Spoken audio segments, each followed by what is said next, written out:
Welcome to another painting tutorial. In this one, I'm going to look at the Dark Vengeance Chaos Hellbrute. Here's what the guy look like when I'm all done, and here's all the paints that I used. And the way I'm doing these tutorials now, I'm going to show you all the different areas that those paints were put on, and then I'll walk through the different stage-by-stage painting pictures. So here's the red armor. So it was Mephiston Red, followed by Kaborg Crimson, Evil Sun Scarlet, Wild Rider Red for all the edge highlighting. For the brass trim, so that's all of this stuff here, and you'll see I did this in a bit of a different technique than usual, the way I painted the whole thing up. Anyways, Warp Lock Bronze, Agrax Earthshade, Brass Scorpion, and then Runelord Brass for the edges. For the flesh bits, so in here and then all these kind of tentacle pieces, as well as the guy in the center, Bugman's Glow, Reckland, Flesh Shade, Kadayan Flesh Tone, and Keslev Flesh. For the metal bits, which there's only a couple of them, the chains here, the guns, and some of the pistons, Leadbelcher, Newland Oil, Ironbreaker, and Runefang. And for the horns, which are kind of a dirty gray, that's the Baden Black, Newland Oil, Eshin Gray, and Dawnstone. For the spine, which you can't see in this picture, is Xandri Dust, Seraphim Sepia, Ushabti Bone, and Screaming Skull. For the tentacles, just those ones there you can see in the front of the guy, that's the Daemonette hide, that Violet Shade, Warp Fiend Gray, and then Slaanesh Gray. For these eyes, which are here and also on the back of the Power Fist or Dreadnought Close Combat Weapon, that's the Stegodon Green, Sotek Green, Temple Guard Blue. Okay, so first things first, I started by doing the Warp Lock Bronze over everything, and the base coat was a dark brown spray paint, you can see there, and I just did this really quick base coat. I thought, you know what, there's lots of fiddly bits with the bronze, I'm just going to paint everything fast with a big brush, kind of stippling it on there, and then I'll worry about getting this in, because I'm going to be using washes, so that'll help hide some of the joints.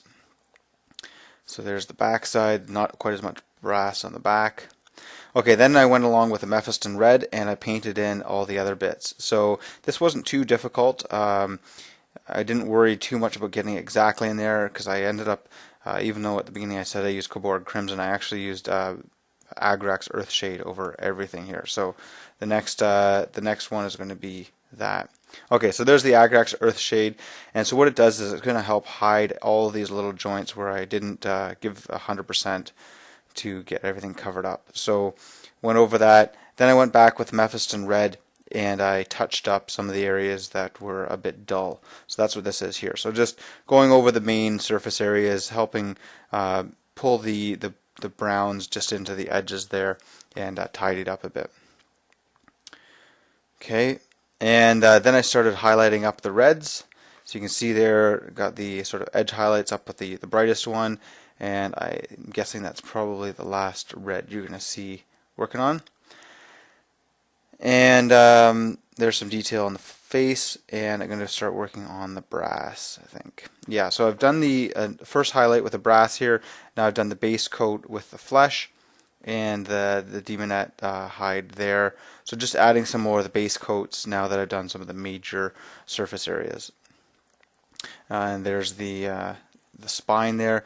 I didn't really know what color to paint this, but I thought, you know what, to make it stand out, I'm going to do it as a bone sort of thing. No, I don't think the GW one did that, the 360. I think they actually might have used the flesh colors, but I didn't think that really suited it. Okay, and I think it's probably given a wash there. I've got the, you can see that these horns here are all painted black now. I've got these things all done up. Yeah, I've got that shaded, and I've got that started highlighting. So the highlights for that, I just did that really quick, just painting up just sort of the edges. Didn't worry too much about blending it, wanted it to be nice and sharp. And same with these. The major surface areas were pretty much the second highlight, the Kadayan Flesh Tone, and then the highest flesh was just sort of just little bits here and there just to give it a bit more texture. And that's probably that there. Okay, now on the back side you can see these tentacles or all these connector hoses, and I've done up the stone here just with some grays, nothing special there. Okay, now I'm working on the eye here. So I've got that Sotek green. Actually, that's probably Temple Guard blue on those eyes.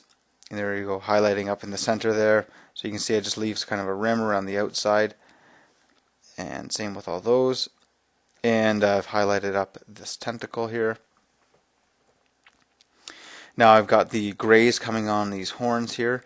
Just trying to get it nice and uneven as it kind of blends in there. Did that fast, so not quite as much care as you could put, but I find those difficult to do well, so I just kind of do it fast. And that's it. There's some silvers there. I just highlighted the edges on them, and did make sure I got the edge highlights on all those horns. Dry brushed the base here, added a couple tufts. And here's the guy. So it's a pretty impressive model. Painted up much faster than the guys just because there's so much surface area, so you're able to kind of cheat on some of the things. And yeah, I find dreadnoughts actually paint very fast in general, so compared to most vehicles anyways. Not quite as fast as a single character. But a great characterful model. Be interesting to see if GW ever releases a standalone plastic kit for this that you can pose a bit more. Because I'm sure people would want a couple of these in their armies, even though dreadnoughts aren't that great in 6th. But whatever. Great model, really interesting to paint, lots of crazy details, and going to look great with the rest of my Dark Vengeance set.